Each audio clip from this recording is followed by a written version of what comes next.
વડોદરામાં petrol pump બહાર બાઇકમાં આગ લાગતા તંત્રમાં મચી દોડધામ. પેટ્રોલ પંપ નજીકમાં હોવાથી લોકોના જીવ પડીકે બંધાયા.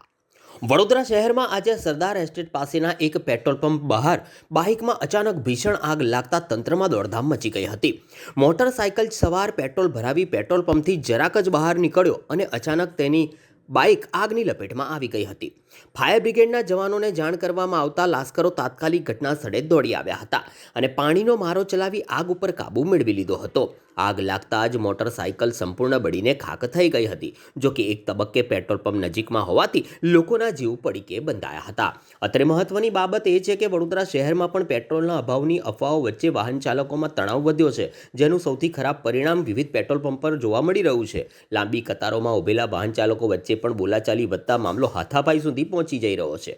તેવામાં આજે એક પેટ્રોલ પંપની બહાર જ બાઇકમાં આગ લાગતા તંત્રમાં દોડધામ મચી ગઈ હતી. સત્વરે ફાયર બ્રિગેડના જવાનો ઘટના સ્થળે દોડી આવ્યા હતા અને પાણીનો મારો ચલાવી આગ ઉપર કાબૂ મેળવી લીધો હતો. સદનસીબે આગની આ ઘટનામાં કોઈ જાનહાનિ થવા પામી ન હતી.